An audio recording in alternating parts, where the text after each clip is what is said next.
Breaking news: murder by shooting in Kitgum, Friday, the 29th August 2025, in Banyoro sub-county, Kitgum. The first thing you need to know is the tragic incident. Residents of Banyoro sub-county in Kitgum district are mourning the loss of two men following a shocking shooting on the night of August 28, 2025 at around 11 p.m. The deceased have been identified as Opero Richard, who is 42 years old, and Buru Joseph, who is 50, both local farmers and cattle keepers.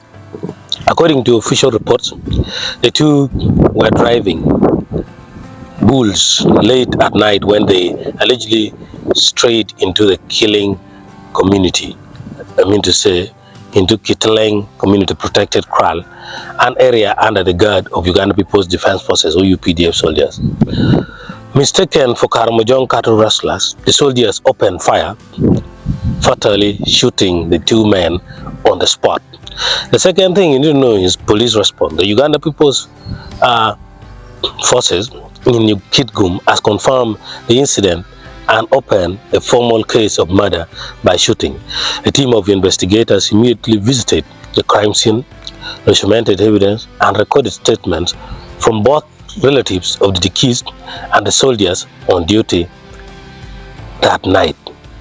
An autopsy was carried out at Namukora Health Center as part of the ongoing investigation. Authorities emphasized that all the weapons used in the incident remain secured with the OC Kitgum Army detachments as inquiries proceed. The third thing is the official statement. The Ashwa East Regional Police spokesperson IP Okwajo addressed the media, acknowledging the gravity of the case and assuring the community that the matter will be handled with transparency and accountability. He stated, "We have registered a case of murder by shooting and are working closely with the UPDF to ensure that justice is served. Investigations are ongoing and we call for calm as we continue with the process." The fourth thing you must know is the victims. Both victims were long-term residents of Banyoro sub-county. Locals have described them as hard-working men devoted to farming and cattle rearing. Their sudden deaths have sparked grief across the community, with relatives and neighbors calling for justice and clarity on how such a mistake could have occurred.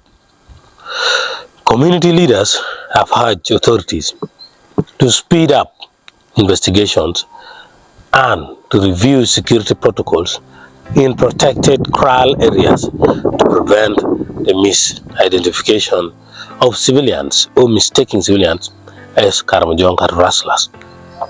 The fifth thing is security and tension in the region. The northern districts of Uganda, particularly Kitgum and the greater Acholi sub-region, share a security challenge linked to cattle rustling activities from the neighboring Karamoja region. To counter this, the government set up community protected kraals guided by UPDF soldiers to protect livestock from raids. However, such deployments have occasionally raised tensions between soldiers and civilians, with accusations of heavy-handedness. The Banyoro incident has once again highlighted the delicate balance between security operations and civilian safety. The sixth thing that you must also know is community reaction.